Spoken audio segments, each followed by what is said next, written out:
Mr. Cage's thought of the day. It's okay if you don't know, but it's not okay if you don't ask a question about what you don't know. I had a personal experience with this thought the other day. I was reading something another person wrote on social media. I didn't understand the thought. It seemed like I hit a wall with the understanding connected to the thought that the other person was sharing. Instead of me trying to manufacture my own thought comprehension based on somebody else's statement, I asked them a question about the statement that they gave. This is the question that I would ask you.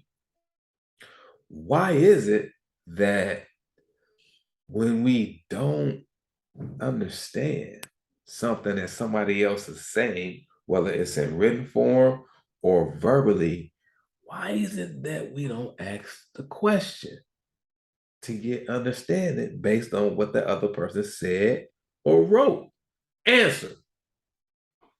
P, I can't say UNIDY. No. PRIDE, pride. PRIDE.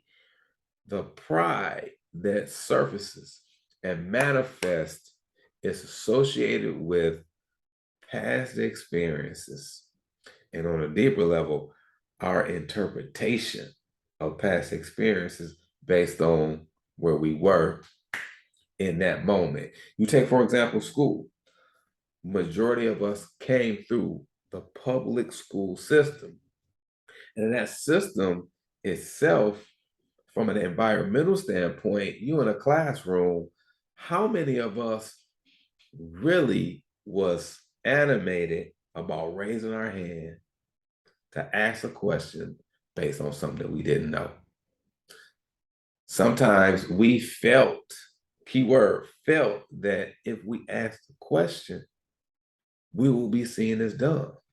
And guess what? I can say this to you in this video.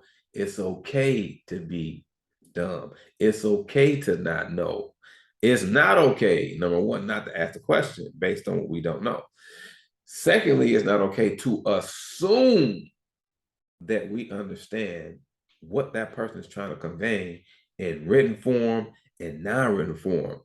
Thirdly, it's not okay for us to act like we know based on our understanding of the knowledge. I'm distinguishing knowledge and wisdom because the bridge between the two is understanding and application. That means that I can't go around acting like I know what you meant. Because though I may have an understanding from my viewpoint, I need an understanding from the author's viewpoint.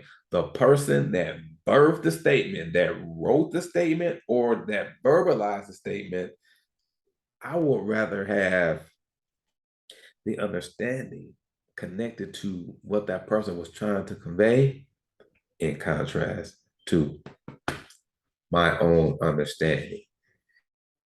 My challenge for us, myself included, is to ask preguntas, ask questions. Life is very short. We can't afford to go along this journey of life assuming or trying to muster up or manufacture or concoct our own interpretation, our own understanding to somebody else's statement.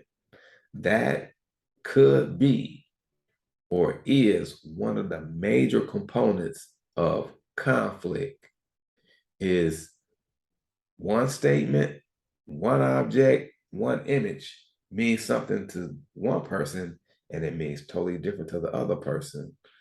How we resolve that is to be and have courage to ask the question to get the understanding. It's not connected to, we connected to our own insecurities at times. Therefore, we will ask a question. We rather act like we know. But that's not going to get us far, whether we speak in a knowledge-based situation, if it's a multiple choice test or fill in the blank, or in regards to life application.